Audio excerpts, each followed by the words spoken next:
Attorney Lisa Bloom is now under fire after reportedly offering money to women willing to accuse the president of prior harassment. At the very least, Bloom engaged in a perverse kind of financial incentive to attract accusers, truth being a perhaps secondary consideration. Now Bloom is going on the attack, smearing the reporter who broke the story, John Solomon of The Hill, calling him a far-right journalist. In reality, John has broken many important stories this year. He joins us now with his side of the story. John, you far-right journalist, used to work for the AP. That's right. Did stories about rape in the Congo all those years ago. I mean, you won awards and so forth. But by the way, in law school, I had a license plate on my Honda Civic that said far-right. So does that, am I part? You clearly are, yeah. Said far right on it. Everyone thought it was very funny. So she's on the attack, saying that you're distorting what really happened. It's not fair.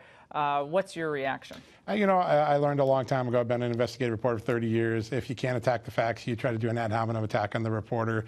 The facts are unassailable, and it is true that though she says she represented women pro bono, she had a nice way of collecting a 33% commission by selling their stories to the tabloids. It's unassailable that she arranged for donors, possibly related to the election, to pay these women money. And I think the women, at least one of the women, described a lot of pressure she felt as the election day got nearer for her to try to come out and make these allegations against Trump. Those are things that are not in dispute. This is what Lisa Bloom told Joy Reid over the weekend. Let's watch. Donors reached out to us and said, my God, what can we do to help her or other women come forward? They're in fear. You know, we have this very unequal playing field here. And we discussed arranging for security and relocation services for any women who wanted it. I want to be very clear. Neither Hillary Clinton nor anyone from her campaign was associated with any of those offers for relocation and security.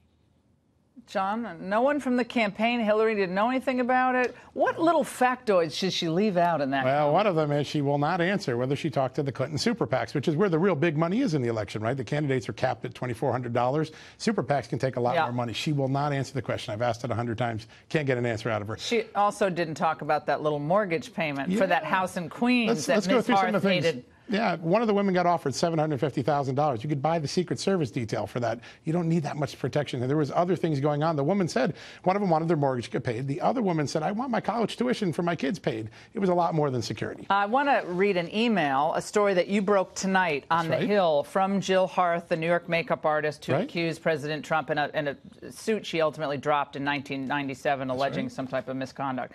This is what she wrote. She wrote to Trump's assistant, Rona Graff. I also want to put it out there that I would be willing to say at a rally or somewhere how Trump helped me with my self-confidence and all positive things about he is with women to counter any potential negativity that may come out at some point in the campaign. Now, this is from a woman who supposedly was going to come out and came out and said, well, he mistreated me, in between her two broke me or something like that. That she. In between her two accusations, there's a much greater context to this email. She wanted a job with the Trump campaign. She asked to be his campaign makeup artist. Whoa. Someone gropes you. You actually file a suit that you ultimately drop, but you obviously can't like him. Allegedly did this.